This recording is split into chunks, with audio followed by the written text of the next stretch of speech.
Mechanical, electrical, instrumentation, IT, Hindi, English, maths, biology, physical education, library. कौन से subject में vacancy ढूंढ रहे हो? जिस भी सब्जेक्ट में ढूंढ रहे हो, मैक्सिमम सारे सब्जेक्ट्स यहाँ पे प्रेजेंट है। ये वीडियो है आपकी West Bengal power corporation limited की तरफ से आई हुई वैकेंसीज के बारे में। सो हेलो एवरीबॉडी, नमस्ते and welcome back to my YouTube channel job and scholar. I am doctor Kamika Chaudhary and I am an assistant professor in a government PG college. इस वीडियो में हम इन्हीं सारी वैकेंसीज के बारे में बात करेंगे। प्लस जो इंपॉर्टेंट बात है, सारी की सारी परमानेंट वैकेंसीज हैं एंड किसी भी आप स्टेट से बिलोंग करते हो, you can apply to all these vacancies जिसमें भी आपकी एलिजिबिलिटी फिट करती है। आप जिस भी पोस्ट के साथ सुटेबल पोस्ट है आपके लिए। सो वीडियो थोड़ी सी लंबी हो सकती है, बिल्कुल भी टाइम वेस्ट नहीं करते हैं एंड देखते हैं कि कहां कहां पे कौन कौन सी वैकेंसीज आपकी आई है। So let us just start. ठीक है, तो सबसे पहले जो वैकेंसी आपकी आई है that has come from the West Bengal power development corporation limited. ठीक है, पावर डेवलपमेंट कॉर्पोरेशन लिमिटेड जो कि आपका एक स्टेट गवर्नमेंट के अंडर आता है, वहां से आपकी क्या आई है वैकेंसीज रिलीज की गई है। प्लस हमें यहाँ पे ये देखना है कि जो इनवाइटेड एप्लीकेशंस हैं that have been invited from the Indian nationals. So कोई भी कंफ्यूज नहीं होगा कि हम इस स्टेट से हैं, हम उस स्टेट से हैं, ये वेस्ट बंगाल की वैकेंसी है, हम अप्लाई कर सकते हैं या नहीं कर सकते हैं। Everybody who is an Indian national is eligible to apply to this particular post. ठीक है, तो पहला कंफ्यूजन हम क्लियर करते हैं कि सब लोग अप्लाई कर सकते हैं, कोई किसी भी स्टेट से बिलोंग करता हो। उसके बाद हम डायरेक्टली देखेंगे कि हमारे कौन कौन से डिसिप्लिन हैं एंड क्या क्या मिनिमम इसेंशियल क्वालिफिकेशन मांगी गई है, प्लस कितने नंबर ऑफ वैकेंसीज यहाँ पे आपकी रिलीज की गई है। So will see all that thing. Side में आपका मिनिमम एसेंशियल क्वालिफिकेशन का बहुत लंबा चौड़ा 3-3 4-4 लाइन है, तो आप क्या कर सकते हैं, साथ के साथ में स्क्रीनशॉट भी ले सकते हैं। राइट, सबसे पहले हमारा है असिस्टेंट मैनेजर की post PS। PS is for the power station. यहाँ पे हम समझ लेंगे PS is for power station. ठीक है, अलग अलग कैटेगरीज में आपके अलग अलग डिसिप्लिन में इसको डिवाइड किया गया है। सबसे पहले असिस्टेंट मैनेजर पावर स्टेशन में कौन कौन सी ब्रांचेस आपकी एलिजिबल है? The first one is your mechanical, then is your electrical and after that is your instrumentation. Right, number of vacancies यहाँ पे मेंशन्ड है कि आपकी मैकेनिकल में 48 वैकेंसीज रिलीज हुई हैं, इलेक्ट्रिकल में 37, इंस्ट्रूमेंटेशन में भी 37। नाउ अगर आपको ये लगे कि इन वैकेंसीज का बाइफर्केशन क्या है, क्या ये रिजर्वेशन कैटेगरी वाइज डिवाइडेड है या नहीं है, यस दे आर डिवाइडेड। हम आगे एडवर्टाइजमेंट में चेक करेंगे, आप अपना स्क्रीनशॉट ले लीजिएगा एंड देन चेक की किस वाली कैटेगरी में या आप जिस कैटेगरी से बिलोंग करते हैं वहां पे कितनी वैकेंसी आई है और कितनी वैकेंसी नहीं आई है। मिनिमम एसेंशियल क्वालिफिकेशन क्या है? आपने 4 साल का फुल टाइम बी या बीटेक का डिग्री का कोर्स किया है, या फिर आपने इंटीग्रेटेड एमटेक किया है, या डुअल डिग्री की है, आपने बीटेक एमटेक प्रोग्राम किया है, बीएससी बीटेक किया है या बीटेक किया है थ्रू लेटरल एंट्री, वो भी एलिजिबल हैं in your branches like mechanical, power plant engineering from any of the recognised university. ठीक है, परसेंटेज का कुछ भी मेंशन नहीं है। आप mechanical assistant manager power station से अगर आपको अप्लाई करना है तो आपके पास ये सारी डिग्री या तो मैकेनिकल ब्रांच में प्रेजेंट हो, इनमें से कोई भी डिग्री, या फिर पावर प्लांट इंजीनियरिंग ब्रांच में आपने क्या किया हो, आपने बी या बीटेक किया, आपने इंटीग्रेटेड कोर्स या डुअल डिग्री किया हो, या फिर थ्रू लेटरल एंट्री आपने एडमिशन लिया हो। राइट, देन इलेक्ट्रिकल में है आपका वही सेम है, सारी डिग्री 4 साल का B BTech integrated MTech and so on. Branches क्या है आपकी, इसमें आपकी ब्रांचेस मेंशन नहीं है, हाँ मेंशन है, ये है इलेक्ट्रिकल इंजीनियरिंग ब्रांच में अगर आपने किया हो। इंस्ट्रूमेंटेशन का है तो इंस्ट्रूमेंटेशन वाले उसमें आप electronics and communication, instrumentation, control engineering, इनमें से आपने किसी भी ब्रांच में बी बीटेक किया है then also you are eligible to apply. तो ये हो गया आपका असिस्टेंट मैनेजर पावर स्टेशन के लिए ये 3 सब्जेक्ट्स। ठीक है, नेक्स्ट आपकी पोस्ट है असिस्टेंट मैनेजर सिविल के लिए। तो बेसिक पे स्केल हम देख सकते हैं सबका, अभी तक ऊपर वाली पोस्ट का भी यही था, 56,100 से लेके 1,60,500। सिमिलरली यहाँ पे भी यही है, नंबर ऑफ वैकेंसीज 9 है और ये है आपका एजुकेशन क्वालिफिकेशन। आपने यही सारी डिग्रीज की हो, बी बीटेक या एमटेक किया है integrated in the branch civil engineering, construction engineering. ठीक है, इन दोनों में से कोई भी ब्रांच आपकी प्रेजेंट हो सकती है। देन असिस्टेंट मैनेजर HR&A में आपने क्या किया हो, ग्रेजुएशन किया हो किसी भी डिसिप्लिन से, लेकिन उसके बाद आपने MBA का कोर्स किया हो 2 साल का फुल टाइम, ऑब्वियसली MBA 2 साल का ही होता है, या फिर आपने MHRM किया हो। अदरवाइज MHRM के साथ आपका स्पेशलाइजेशन होगा पर्सनल मैनेजमेंट, IR, HR और द पोस्ट ग्रेजुएट डिग्री किया हो। यहाँ से आप प्लीज अपनी जो एसेंशियल क्वालिफिकेशन है वो चेक कर लीजिएगा बहुत ध्यान से। नेक्स्ट हमारी जो पोस्ट है that is like your assistant manager IT की पोस्ट, जिसमें आपकी 19 पोस्ट है एंड आपके जो सब्जेक्ट हो सकते हैं वो हो सकते हैं IT, कंप्यूटर साइंस, ठीक है। देन आफ्टर दैट हमारे पास है सेफ्टी ऑफिसर की पोजीशन, जिसमें आपकी 2 वैकेंसी है। आपका जो बेसिक पे स्केल है सेम है एंड ये आपका जो है एजुकेशन क्वालिफिकेशन प्रेजेंट है। Please take the screenshot and read it line by line and then understand कि आपकी क्वालिफिकेशन यहाँ पे मैच होती है नहीं होती है। नेक्स्ट हमारे पास है, अभी तक हमने पढ़ा ये जो आपकी 5 नंबर तक पोस्ट आई हैं वो पोस्ट है आपकी असिस्टेंट मैनेजर की पोस्ट, ठीक है। अब जो 6 नंबर से आपकी पोस्ट आएंगी वो आएंगी ऑपरेशन एंड मेंटेनेंस सुपरवाइजर की पोस्ट, ठीक है।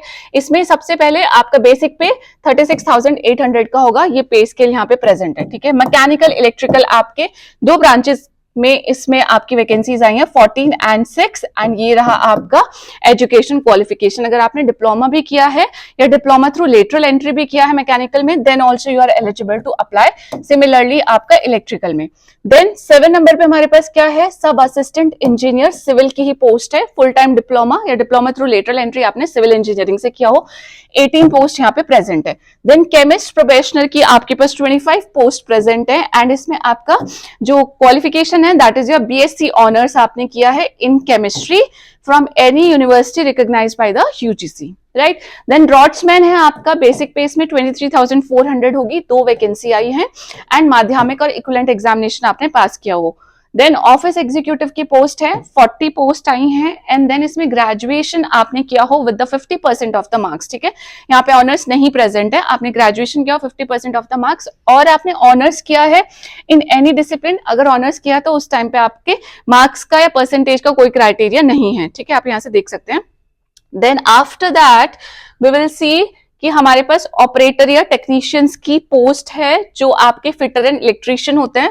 फिटर की 140 पोस्ट है एंड इलेक्ट्रीशियन की यहाँ पे 60 पोस्ट है। आपने क्या किया है, 2 साल का फुल टाइम आपने माध्यमिक या इक्विवेलेंट एग्जामिनेशन पास किया हो, ठीक है। देन ऐसे ही आपका इलेक्ट्रीशियन का है। आफ्टर दैट विल सी कि इसी में आपके पास असिस्टेंट टीचर हाई स्कूल की भी वैकेंसीज आई हैं, ठीक है। क्वालिफिकेशन में आप जिस भी सब्जेक्ट से अप्लाई करेंगे उस सब्जेक्ट की आपके पास ऑनर्स की डिग्री प्रेजेंट हो या मास्टर्स की डिग्री प्रेजेंट हो, उसके साथ में आपने BEd का कोर्स भी किया हुआ हो। कौन कौन से सब्जेक्ट हैं, कितनी वैकेंसी है, सारी आपके सामने प्रेजेंट है। It is like your Sanskrit education, English, biology, maths, history, physical education, Bengali, geography, physics, chemistry and philosophy. These are all the number of the positions, right. Permanent post है आपके पास ये सारी, तो आपको जरूर अप्लाई करना चाहिए। एंड आगे बताऊंगी इसमें एक बहुत बड़ा एडवांटेज है जो कि आपको सिलेक्शन लेने में बहुत ज्यादा हेल्प कर सकता है, ठीक है। क्या है ये, नेक्स्ट आपके पास जो लास्ट पोजीशन है that is your 13th number की पोजीशन, 13 नॉट 3, इट्स 13वें नंबर की पोजीशन में आपके पास लाइब्रेरियन की पोस्ट है जिसमें आपकी 2 पोस्ट आई हैं and graduation with degree in the library science from any university recognised by the UGC, ठीक है। ये थी हमारी सारी नंबर ऑफ पोस्ट। बहुत अच्छे से हर पोस्ट के आगे क्या मिनिमम एसेंशियल क्वालिफिकेशन है, कोई एक्सपीरियंस वैसे बहुत सारी पोस्ट में तो नहीं मांगा गया है, अगर किसी 1-2 पोस्ट में मांगा गया है तो भी आप बहुत ध्यान से पढ़ लेंगे and then you are going to check your eligibility according to the all these essential education qualification, right। after that हम देखेंगे कि पे कितनी होगी। तो आपका जो भी बेसिक पे होगी उसके साथ में आपको DA दिया जाएगा, HRA दिया जाएगा, मेडिकल अलाउंसेस दिया जाएगा, इलेक्ट्रिसिटी अलाउंस भी दिया जाएगा, ठीक है। क्योंकि ये आपकी पावर कॉर्पोरेशन की तरफ से जॉब आई है तो यहाँ पे आपको इलेक्ट्रिसिटी अलाउंस भी प्रोवाइड किया जाएगा, जो कि जनरली बहुत ही कम ऐसी पोस्ट होती हैं, जॉब्स होती हैं जहां पे आपको इलेक्ट्रिसिटी अलाउंस भी मिलता है, तो यहाँ पे आपको मिलेगा। देन फील्ड कंपनसेटरी अलाउंस भी होगा, LTC, STC, contributory provident fund, जितने भी तरह के आपके एडवांटेजेस हो सकते हैं किसी पर्टिकुलर जॉब में, यहाँ पे वो सारे एडवांटेजेस आपके प्रेजेंट हैं, आप देख सकते हैं, ठीक है। देन ये था आपका पे scale. After that will see कि एज लिमिट और रिलैक्सेशन कितना है। मैक्सिमम एज लिमिट रखी गई है 32 ईयर्स ऑफ द एज। आपको कैलकुलेट किस डेट को करनी है, 1/9/2025 को, ठीक है। 32 साल मैक्सिमम एज है। बट जो रिजर्व कैटेगरी वाले कैंडिडेट है उन सबके लिए जो आपके सेंट्रल गवर्नमेंट का क्राइटेरिया होता है वही फॉलो किया गया है कि अगर आप SC/ST कैटेगरी से बिलोंग करते हैं तो आपको 5 साल का रिलैक्सेशन मिल जाएगा। OBC NCL से यानी कि नॉन क्रीमी लेयर से बिलोंग करते हैं तो 3 साल का, आप PWBD कैंडिडेट है तो 10 ईयर्स का रिलैक्सेशन आपको मिल जाएगा, नाउ वी विल चेक कि आपके application fees and mode of payment क्या रखा गया है। तो मोड ऑफ पेमेंट तो ऑब्वियसली ऑनलाइन ही है एंड एप्लीकेशन फीस जो है unreserved EWS and OBC candidate के लिए ₹1000 है एंड बाकी सारे ही रिजर्व कैटेगरी कैंडिडेट चाहे वो SC ST EC PWBD eligible, ठीक है, ये सब लोगों के लिए क्या है आपका all these are exempted from the fees, यानी कि इन लोगों के लिए कोई भी फीस नहीं रखी गई है। SC ST EC PWBD eligible, WPD PDCL contractor workers and departmental जो भी आपके कैंडिडेट्स है। सो this was about your fees. इसके बाद बात करेंगे कि आपकी लास्ट डेट क्या रखी गई है। तो लास्ट डेट है 13 अक्टूबर 2025, ठीक है। रात के 12 बजे तक आप क्या कर सकते हैं, 1 मिनट पहले क्या कर सकते हैं, अपना फॉर्म सबमिट कर सकते हैं 13 अक्टूबर 2025 तक। देन सिलेक्शन प्रोसेस आपका क्या होने वाला है। सिलेक्शन प्रोसेस में अलग अलग जो पोस्ट है उनके लिए अलग अलग सिलेक्शन प्रोसेस है। Assistant manager PS, assistant manager civil, assistant manager HRA and assistant manager IT and safety officer के लिए क्या है आपके पास, ये है सिलेक्शन प्रोसीजर। आपका online computer based test conduct कराया जाएगा जो कि आपका 100 मार्क्स का होगा जिसका वेटेज 70% है। देन आपका एक पर्सनल इंटरव्यू कंडक्ट कराया जाएगा जो आपका 100 मार्क्स का ही होगा जिसका वेटेज आपका 30% होगा, टोटल 200, टोटल 100, ठीक है। हमारे पास पोस्ट कौन सी, O&M supervisor, sales, SAE civil, chemist, draughtsman, operator, technician and librarian, इन सबके साथ क्या है, इनका भी कंप्यूटर बेस्ड टेस्ट ही होगा एंड एक पर्सनल इंटरव्यू कंडक्ट कराया जाएगा। अब कंप्यूटर बेस्ड टेस्ट का सिलेबस भी प्रेजेंट है, अभी देखेंगे हम आगे।